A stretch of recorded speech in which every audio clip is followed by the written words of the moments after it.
안녕하세요, 하이스즈입니다. 안녕. 제가 지금까지 총 교정진료를 하는 치과를 한 6군데 정도 경험을 했어요. 그중 제가 상담까지 진행했던 치과가 한 3군데 정도 되고 교정 상담실장으로 일을 하기도 했는데요. 치과마다 다 비용이 천차만별이에요. 그래서 오늘은 치과마다 교정 진료 비용이 다른 이유에 대해서 이야기를 해보려고 합니다. 처음 상담 비용부터 교정 진료 비용까지 다 다른데 오늘은 교정 진료 시 비용 구성이 어떻게 되는지 그리고 치과마다 왜 차이가 나는지에 대해서 이야기해 보도록 할게요.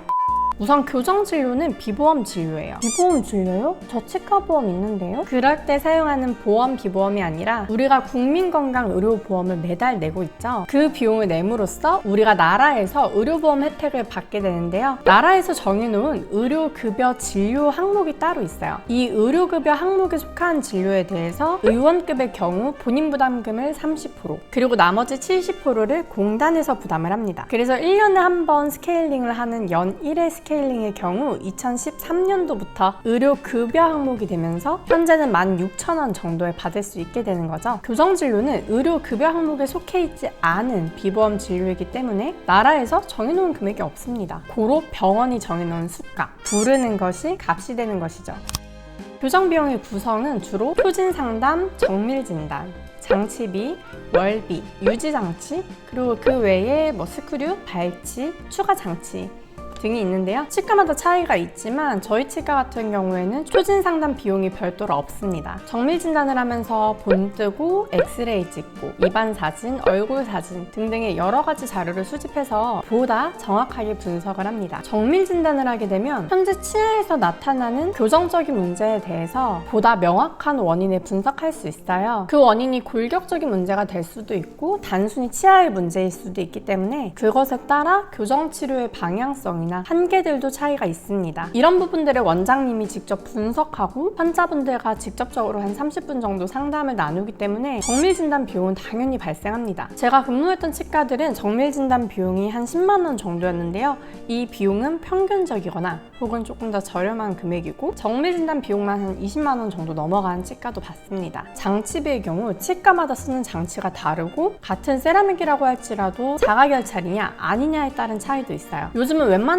다 자가결찰 세라믹을 쓰기 때문에 가장 유명한 클리피시나 데이몬 등을 사용하는데요. 제가 근무하고 있는 치과도 클리피시를 사용하고 있습니다. 일반 클리피시는 아니고 클리피시 2세대라는 장치를 사용을 하고 있어요. 줄여서 2G라고 이야기를 하는데요. 자가결찰 세라믹 장치 중에서는 가장 작은 장치라고 그 회사에서 이야기를 그렇게 하더라고요. 기존에 사용하던 클리피시보다 사이즈도 더 작고 마감 처리도 더 둥글게 되어 있어서 입안에서 느껴지는 이물감이 덜하고 그리고 아무래도 장치가 작다 보니 양치 관리를 함에 있어서도 더 수월하다는 장점이 있어요. 그래서 저희 치과는 일반 클리피시가 아닌 2G 장치를 들여와서 사용을 하고 있습니다. 원가 자체가 일반 클리피시보다는 더 비싼데요. 치과에 따라서 이 2세대 장치를 조금 더 프리미엄 가격을 붙여서 진행을 하는 경우도 있고 저희 치과는 지금 일반 클리피시는 사용하지 않고 2G를 쓰고 있기 때문에 이거에 대한 추가 비용은 따로 없습니다. 수가 같은 경우도 예전 원래 클리피시와 동일하게 진행을 하고 있고요. 근데 갑자기 왜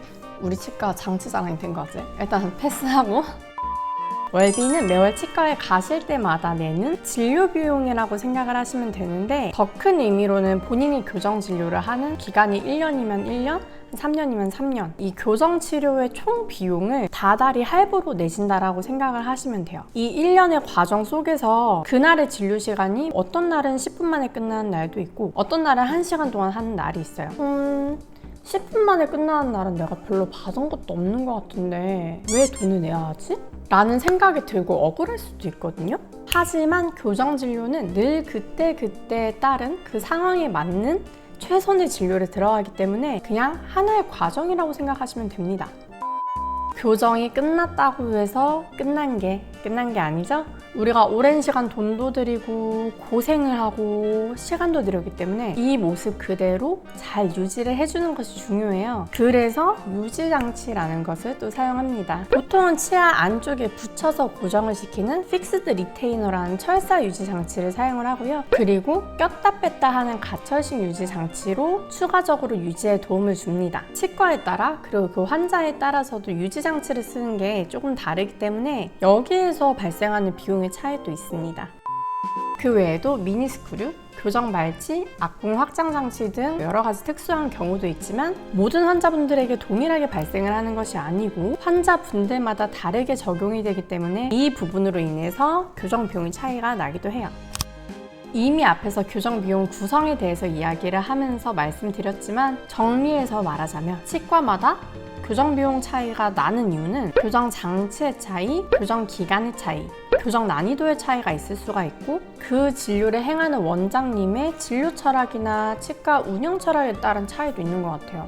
제 경험상 그 치과가 어느 동네에 있냐에 따라서도 그 평균 비용 차이가 좀 났었거든요. 서울이라고 해서 무조건 비싸지도 않고요. 경기도권에서 이 유지장치 비용만 100만 원 이상 발생하는 치과를 봤어요.